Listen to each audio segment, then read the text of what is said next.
In this video, I'm going to be ranking the top 10 best budget cards right now in Season 6 of NBA 2K23 My Team. I consider budget card any card under 25,000 MT, with maybe one or two exceptions of a card being like 27 or 28k. These are going to be my top 10 budget cards in the game that you guys should be definitely looking to pick up to add to your squad, because most of these cards will only be about 10 to 15,000 MT. So coming in at my number 10 spot is going to be Galaxy Deadlift Shrimp. I think he's a very underrated small forward. He's 6'10" with a 7-foot wingspan, really good all-around stats. I mean, a very decent defender, 90 block, 90 interior defense, 90 perimeter, 88 steal. He can drive to the basket, but mainly this card is going to be a really good 3-hunter, 95 3-ball, tons of good Hall of Fame shooting badges, and then he's got some very good sigs. I love the Garland size up, I like the John Wall escape a lot, and then I feel like his jump shot is not that bad. It's not my favorite release in the game, but his movement's really good, and then he can shoot threes at a very high level. So in my opinion, I think Deadlift Shrimp is the 10th best budget card. At the number 9 spot is going to be another really elite small forward who I feel like is just slightly better than Deadlift, and that is going to be the Pink Diamond Jabari Parker. He's going to be a small forward, power forward, 6'8" with a 6'11" wingspan. I mean, this card all around has great stats. I mean, a 90 block, 90 interior defense, 90 perimeter, 88 steal, 95 driving dunk, 90 standing dunk, so we can finish on the rim at a high level. But once again, just like Deadlift Shrimp, the main thing about this card that makes him really good is when you go to the animation screen and you take a look at his dribble sigs, he's got the Kemba Walker size up, which I do really like a lot. I like it on Hakeem. I like it on obviously the Malik Sealy card, and then I do obviously love the Trae Young escape. I think it's easily the best escape in the game, and it's going to make his movement really good. And then his jump shot solid, like the Rui Hachimura base I think is super easy to green. He's got quick drops off one, he's got front clutches, which are the two best dunk packages in the game. I mean, for only about 5 to 10,000 MT, I think he's a really good budget small forward in the game, and overall the 9th best in my opinion. At the number 8 spot, I just got to throw this Diop card in here because there's no other good budget centers in the game, and he's actually not that bad. I know he's only got a 37 ball handle, and that can definitely be a little bit of an issue, but I think this card is actually super nice at the center position. And if you guys are looking for a budget big, he is really your only option. He's 300 pounds, so he's got a really good player model. He's 7 foot with a 7'4" wingspan, very good defender, 94 block, 94 interior defense. You might be thinking, well, he's only got a 78 3-ball and no shooting badges. He's not going to be able to shoot the ball very well, but they gave him such a good release. The Chris Bosh base, Oscar Robertson upper on quick timing is such a money jump shot, and then he's got pretty decent sigs, even though he's only got a 37 ball handle. He's got quick drops off one. I mean, he's not like the greatest budget card in the game, but for the center position where there's like no other budget cards, I think he's got to be considered a top 10 budget card, and in my opinion, he's at number 8. At number 7 for me is going to be Pink Diamond Matisse Thybulle.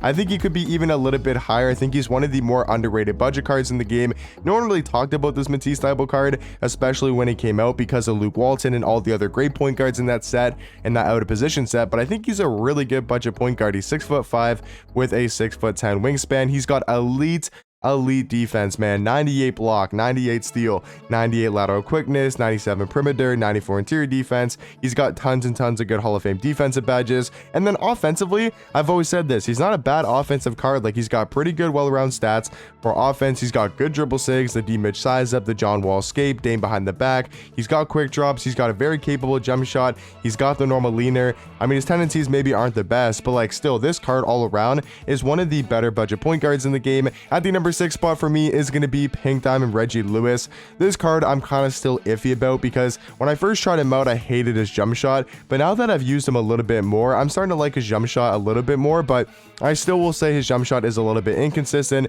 But other than the inconsistent jump shot, if you guys really like his release, he's going to be one of the best budget cards in the game, because he's 6'7" with a 6'8" wingspan at that shooting guard spot. He's got great all-around stats, but the main thing is his dribble sigs. They gave him the Trae Young sigs basically, so he's going to move very well on the offensive end. He's got a very solid release, like I said, if you can green it. I'm not the biggest fan of it personally, but I've heard a lot of people do like it. And then all around, he's going to be a good defender, good at going to the basket. I would say he's easily one of the best budget shooting guards in the game, if not the best budget shooting guard. But at my number 5 spot, it might seem a little bit low, and you could put this card a little bit higher, but it's going to be the Galaxy Rudy Fernandez. Now I do think about it, I might move this card up one spot because I do have Poku at 4.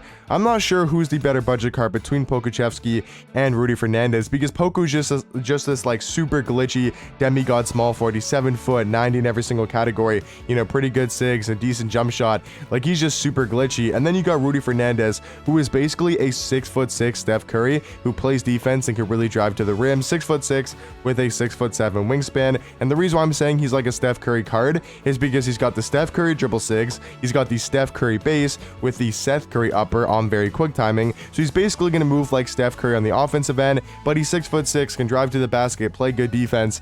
I mean, is he better than Poku? I think so, right? I'm not sure. I'm really debating between Poku and Rudy Fernandez. So let me know who you guys think is the better budget card. I'm gonna throw Poku at 5.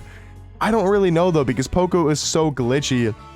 But then Rudy Fernandez is such a good point guard as well. So let me know who you guys would take as a budget card between Rudy Fernandez and Poku. I think I'll change my mind and I'll go Poku at 5, and then I'll go Rudy Fernandez at 4. But at my number 3 spot, surprisingly enough, is this Galaxy Opal DeMarcus Cousins. I think he's so elite at that power forward position. He's 6'10" with a 7'5" wingspan. I mean, the hero version is a lot better, I will say, or maybe not like a lot better, but there's a little bit of a difference between the two cards. Like, if I look at their stats and their badges, I mean, there's a little bit different in the stats.